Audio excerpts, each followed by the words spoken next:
Film शुरू होते ही Gulliver नाम का एक लड़का दिखाई देता है और वह अपने आप को हमेशा संतुष्ट रखते थे। वह एक कंपनी में काम करता था। एक दिन गुलिवर एक लड़के का साक्षात्कार ले रहा है। वह उस लड़के से कुछ अनौपचारिक सवाल भी पूछता है। तब उसे पता चला उस लड़के को काम पर रखा गया है। फिर गुलिवर उस लड़के को ऑफिस विजिट के लिए ले जाता है। वहां एक लड़की भी है जिसका नाम डार्सी है और गुलिवर उस नए कर्मचारी का परिचय डार्सी से भी कराता है। इन दोनों को देखने के बाद उस कर्मचारी को बात समझ आ जाती है। वह गुलिवर उस लड़की को पसंद करता है, लेकिन गुलिवर की उस लड़की से बात करने की हिम्मत नहीं हो पाती। फिर नया कर्मचारी और गुलिवर एक लिफ्ट के माध्यम से आगे बढ़ रहे हैं। उसी समय डार्सी भी वहां आ जाती है। फिर काम पर रखा गया कर्मचारी उन दोनों को अकेला छोड़कर चला जाता है ताकि बात करते समय वे एक दूसरे को समझ सकें।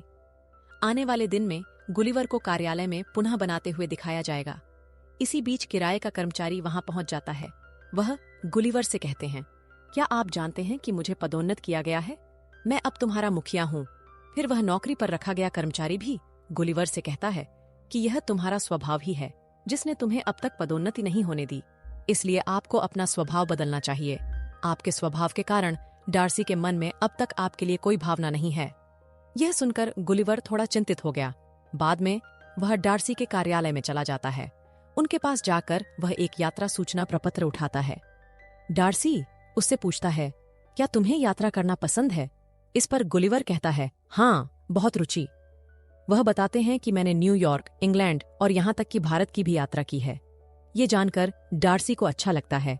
फिर वह गुलिवर से कहती है, तुम्हें अपने द्वारा देखी गई जगहों के बारे में अवश्य लिखना चाहिए। जब गुलिवर लिखना शुरू करता है तो वह यह सोचकर असमंजस में पड़ जाता है कि उसे क्या लिखना चाहिए, क्योंकि गुलिवर ने डार्सी को प्रभावित करने के लिए झूठ बोला था। वास्तव में उन्होंने कहीं भी यात्रा नहीं की। फिर वह इंटरनेट पर विभिन्न लेखों और ग्रंथों से एक रिपोर्ट चुराता है। इसकी गवाही देते हुए डार्सी खुशी महसूस करते हुए प्रभावित है। तब डार्सी उससे कहता है, आपको बरमूडा ट्रायंगल पर जाकर कुछ अवश्य लिखना चाहिए। अगले दिन गुलिवर बरमूडा ट्रायंगल की यात्रा करता है, जहां नाव का कप्तान उसे नाव तक ले जाता है और वह उसे नाव चलाने का निर्देश देता है कि तुम्हें लाल रास्ते का पता लगाते हुए आगे बढ़ना है। फिर आप पहुंच जाएंगे बरमूडा ट्रायंगल और जब वापस लौटना हो तो इस बटन को उल्टा दबा दें। इस पर गुलिवर कहते हैं, मेरे लिए यह कोई बड़ी बात नहीं है। देखो, मैं इसे आसानी से पूरा कर लूंगा। इसके बाद गुलिवर बरमूडा ट्रायंगल की यात्रा करता है, लेकिन यात्रा के दौरान उन्हें नींद आ जाती है। तभी उसकी नाव समुद्री तूफान में फंस जाती है। जब वह दोबारा जागता है तो कुछ तथ्य देखकर वह हैरान रह जाता है, क्योंकि उसके शरीर पर कई लोग खड़े थे और उन्होंने उसे रस्सियों से बांध दिया था। और वे छोटे प्राणी थे जो उसके ऊपर चढ़ गए थे, जिन्हें बौना कहा जाता है। लिलीपुट ने गुलिवर पर एक पुल भी बनवाया था और वे लिलीपुटियन गुलिवर को एक विशालकाय मान रहे थे। कौन उन्हें मारकर खा जाएगा? वहां लिलीपुटियनों की सेना थी, उनमें सेना का एक जनरल भी था। फिर गुलिवर आजादी पाने के लिए खड़े होने की कोशिश करता है, लेकिन वे लिलीपुटियन उसे फिर से खींचने लगते हैं। फिर गुलिवर फिर से गिर जाता है और एक नन्हा सिपाही गुलिवर के बोझ तले आ जाता है। फिर वे छोटे छोटे सैनिक उसे खींचते हुए अपने राजा के पास ले जा रहे हैं। गुलिवर अपने राजा से कहता है, न तो मैं दैत्य हूँ और न ही राक्षस, मैं एक साधारण इंसान हूँ। और बताओ, ये कौन सी जगह है? क्योंकि गुलिवर को अब तक अपनी आंखों पर विश्वास नहीं हो रहा था। फिर वो छोटे सैनिक गुलिवर को एक जगह कैद कर देते हैं। गुलिवर वहां होरेशियो नामक एक अन्य कैदी से भी मिलता है, लेकिन होरेशियो गुलिवर से भिन्न था, लेकिन वह उनके जैसा ही छोटा था।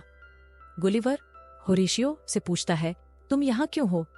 इस पर होरेशियो जवाब देता है, मुझे राजकुमारी से लगाव है। राजकुमारी के मंगेतर जनरल ने इसी कारण से मुझे कैद कर लिया है। इसी बीच जनरल वहां पहुंचता है।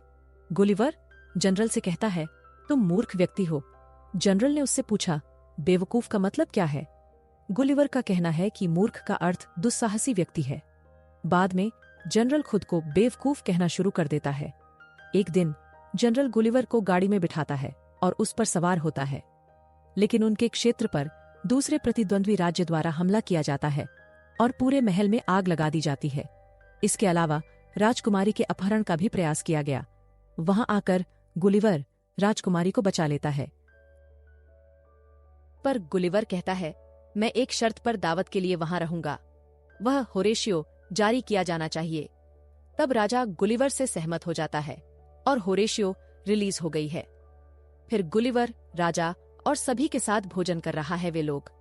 तब राजा गुलिवर से पूछता है, क्या तुम नदी से आए हो?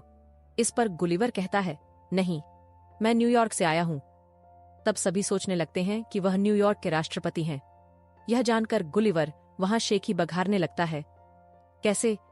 मैंने उस शहर के साथ साथ न्यूयॉर्क के निवासियों को भी बचाया।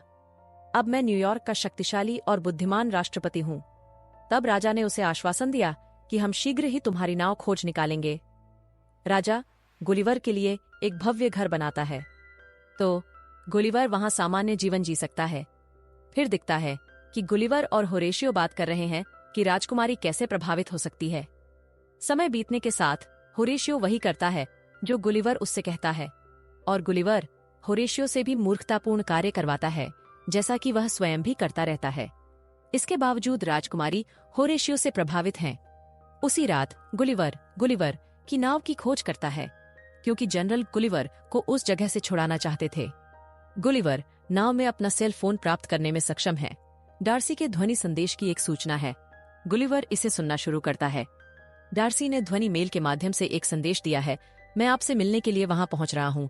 तब देखा जाता है कि विरोधियों ने फिर से उनके राज्य पर आक्रमण कर दिया है।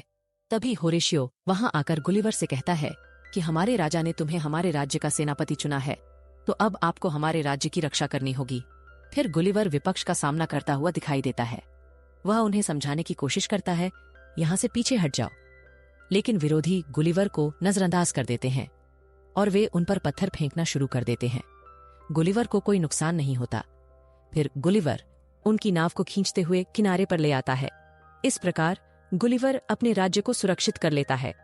अब वह जनरल गुलिवर से बहुत अधिक ईर्ष्या करने लगा था। फिर गुलिवर और अन्य लोग अपनी जीत का जश्न मना रहे हैं। गुलिवर को वहां हीरो का टैग दिया गया है। इसके अलावा वह बेहतरीन सुविधाएं प्रदान कर रहे हैं। आक्रामक होने के कारण जनरल विरोधियों के राजा के पास चला जाता है। जनरल ने वह पत्रिका गुलिवर की नाव से चुरा ली है, जिसमें रोबोट बनाने की पूरी प्रक्रिया थी। फिर जनरल खुद को एक रोबोट के रूप में प्रदर्शित करते हुए गुलिवर के सामने प्रकट होता है। उस रोबोट को देखकर गुलिवर डर जाता है और वह रोबोट उसे हवा में उछालने लगता है और गुलिवर की असलियत सबके सामने आ गई। वह सभी को बताता है कि उसकी कही गई बातें और डींगे झूठ पर आधारित थीं। फिर जनरल गुलिवर को बांधकर कहीं भेज देता है। गुलिवर एक स्थान पर पहुंचता है और सोचता है जैसे वह अपनी ही दुनिया में आ गया है, लेकिन वह अभी कंट्रास्ट वाली जगह पर पहुंचा था, सबसे जहां एक बच्चे ने गुलिवर को अपनी खिलौना गुड़िया बना लिया है। फिर वहां गुलिवर की मुलाकात होरेशियो से होती है। होरेशियो उसे बताता है कि डार्सी हमारे क्षेत्र में आपसे मिलने आया है, लेकिन जनरल ने उसे राजा के साथ कैद कर लिया और यह आप ही हैं जो उनकी मदद कर सकते हैं और उन्हें मुक्त करा सकते हैं। और गुलिवर रात में राजा और डार्सी के पास पहुंचता है। आए दिन उस रोबोट और गुलिवर के बीच लड़ाई होती है। यहाँ रोबोट गुलिवर पर भारी पड़ा है क्योंकि वह गुलिवर को हरा देता है, लेकिन होरेशियो रोबोट के कुछ तारों को नुकसान पहुंचाता है। मौका पाकर गुलिवर उस रोबोट का अंत कर देता है। इस तरह वे गेम जीत जाते हैं। बाद में राजा होरेशियो और राजकुमारी की शादी के लिए सहमति देता है और डार्सी गुलिवर की गलतियों को भी माफ कर देता है, लेकिन जनरल वहां आकर राजकुमारी को पकड़ लेता है। उसी समय राजकुमारी उस पर एक झटका मारती है, जिससे वह खुद को मुक्त कर लेती है। नतीजतन जनरल राजकुमारी की पकड़ खो देता है। इसके बाद डार्सी गुलिवर के पास पहुंचता है और यहीं पर फिल्म समाप्त होती है।